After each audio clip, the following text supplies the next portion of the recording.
Yo, what is good? What is good? My anime people, we gotta talk about slime. People are wild out here. I pretty sure I said that, the final episode was practically last week's episode, 23. And people were like, oh, what? The anime G, are you stupid?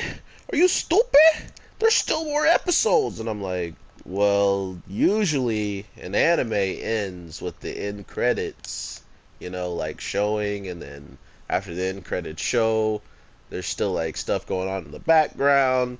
That's usually a good indication of an ending.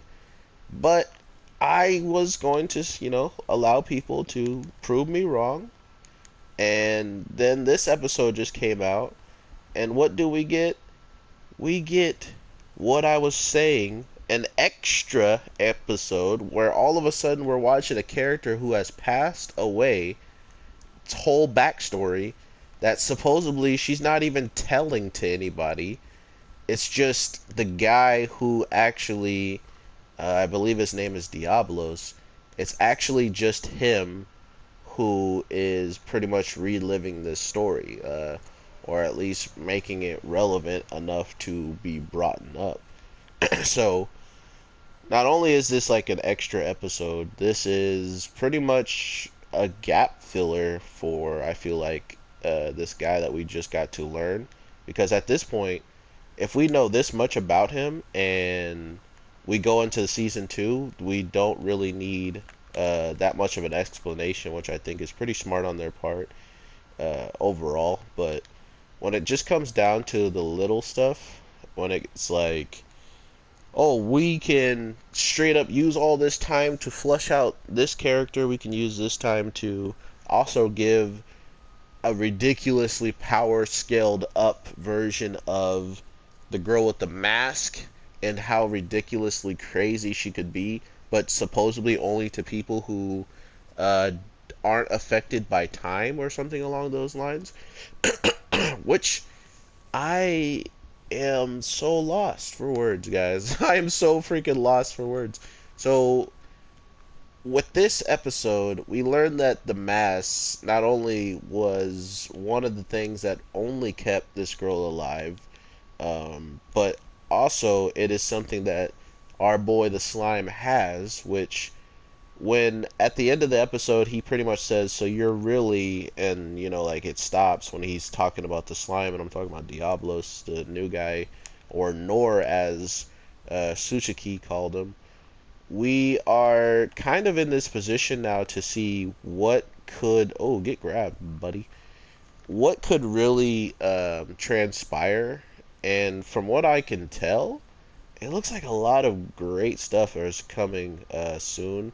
So if I'm correct, we're probably going to see the first time, not first time, but we're probably going to see another time for Rimuru to actually have like a ridiculous challenge on his hands, and probably almost be the closest case of him losing that we'll get.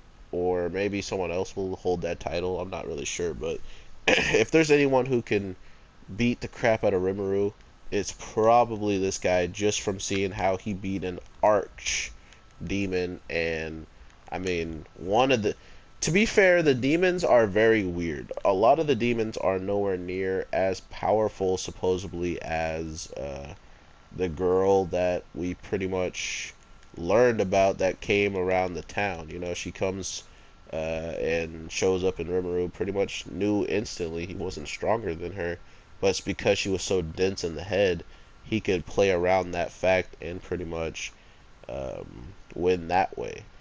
So, in that instance, it's just this weird notion that if that demon was, if all demons have like a base strength that she had, they would be all broken, but they don't. They're not all at her level of strength or even remotely close. So that's the difference when it comes down to her ability, or like her power level compared to the other demons. So to hear that this thing is an arc demon, it should be much stronger than her, but that's also me just talking out of what I can tell. I mean, not only did this arc demon pretty much slap around the superior. Um, so first of all, Black Noir straight up has a pretty decent fight, but you got to remember he's holding back. Unlike this guy who is pretty much giving his like all of his info about himself, pretty much telling, you know, the world like I am this demon and this is what I'm about.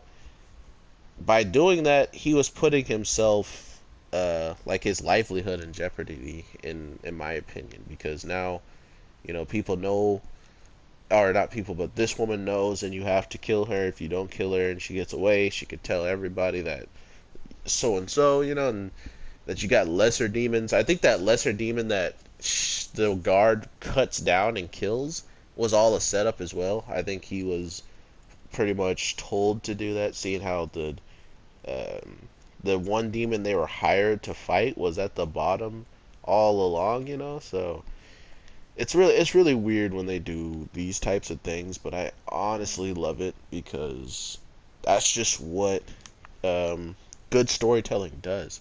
It definitely wants you to look one way, believe a one way, and then follow through with all that, but then they start giving you information that completely throws all like a couple of wrenches in your thought process, because we saw the Ifrit spirit user pretty much keep up with this Nor guy, and after he quote unquote she quote unquote kept up with him, you know, she didn't really keep up with him. He was holding back a lot, and she even admits that he was stronger than her.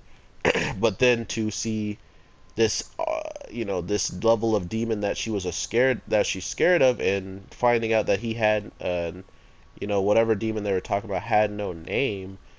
I don't know. The episode was really, really kind of like some of the information you get is like completely nullified as soon as you see the rest of the episode. You know, so by seeing that there is an demon and it does have a name, that means that, you know, the priest was lying about it, supposedly not having a name after taking out the two silver wings, which I think is the people that, you know, the silver wing people are the ones who died and carved up the circle to summon the Nor guy, but after they get there, or after Nor gets there, that demon has pretty much already like taken over everything to a T, and can pretty much run wild, as you see, because he has everybody pretty much on a short leash, you know. So not only is everybody doing his bidding, but he's pretty much showing everyone that he is not even done like ruling, and he probably has a lot more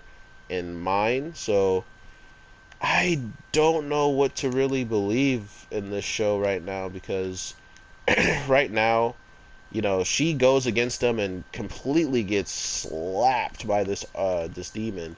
But Black Noir shows up with demons that are super powerful heads. I think he was kind of like mad that he lost the fight, and he probably was taking it. Oh my god, that was dirty, Vegeta. I think he was kind of mad, and he was taking that out on these lesser demons and stuff when he came in with their heads. But to be fair, this man's fighting style is dope and everything, but he then comes in with one hand and destroys the Arc Demon that our girl couldn't even defeat with everything she had going for her, you know? So it's one of those things where you completely just understand how much fun he was trying to have until he reached out for that mask to go for a face shot and found out it is like it's always supposed to last within time or something, like it's infinity or something along. I don't know. I'm gonna have to definitely reach out to my anime people on that one. What is this infinity? Why, if she has this mask, why would somebody give it to her that maybe needed it, you know? And we know who passed it down to her. It was another woman who was practically in the, oh my god, I did not do that. in the same position as her. Like, she seemingly had like a spirit in her. She was a summon from another world, and she just happens to give her the mask after she needed it when she had Ifrit and couldn't control Ifrit. Um, so why is this mask so broken? Who could have made all of that power even possible? What is going on with that? That's kind of my question for the whole backstory we got out of it, because the mask somehow became the most powerful thing talked about throughout this week's episode. So if they could do that really quick, and not only that, Rimuru is still in possession of said mask, meaning he is broken. Or like, not only does he have his own powers, but the mask grants him something else. And I think that's why I see a lot of fan art of Rimuru without the mask, and nowhere, the mask is like nowhere to be found. Is I have a really bad feeling it's going to either be broken or something's going to happen to it, because he did just pass it on, and maybe that will be the time that he kind of, when he learns about it, he's going to be like, well, dang, I could have used that, but, you know, I don't have it. I gave it to the kids. They ended up losing it, or it got broken somehow. But since it's like infinity, you would think it can't be broken, since even time can't touch it, so I don't know. Amazing, amazing stuff. I am completely mind blown with this week's episode of Slime. I could get into a lot more stuff and talk about it, but the one thing I want to really talk about that had me the most interested, not only what's Diablos, I believe is his name. Um, Not only was this guy, I like to call him Nor. I like the black Nor. There was like the red, the white, and the black, and he was the black one. And supposedly the red had been the Archdemon who had shown up and teamed up with lesser demons and stuff like that. So I love to see where they're going with this, in the sense of what he brings apart to the story, because like he says, they finally summoned me. So clearly after this backstory, I think he disappears, and by the spirit, the superior spirit being summoned, is why he truly finally shows up. So that's just the only thing we really know from the actual main story of the anime. But now, um, we also know that as soon as he left, he kept an eye on that mask and watched Rimuru pretty much fight Ifrit in its ultimate form, and pretty much take that mask from them. From then on, we know at least from then on he was probably watching. So I'm really scared for the girl who has the mask, and I'm scared for her that she also has a spirit inside of her, or maybe that spirit is such a bad spirit or something that people would hire a demon like him, or like an evil person like him, to fight it or something. I don't know, guys. This is amazing storytelling, because I am just lost for words and I want more. So they're doing everything right. With that being said, guys, I hope you have an amazing day, night, evening, whatever the case. Your boy about to drop more content, though. 3 videos are coming. Make sure you're subscribed. Drop a like if you truly want to help the channel grow any quicker than it already is. Shout out to a guy named Graham Jr. I don't know if he actually is going to watch a slime video or what videos he'll watch, but shout out to him. He's the newest subscriber, so my anime people, if you wouldn't mind giving him some love, it'd be greatly appreciated. Not to mention the fact that we are growing, and I can't thank you guys enough. So with that, I will drop Mob here very soon, and peace.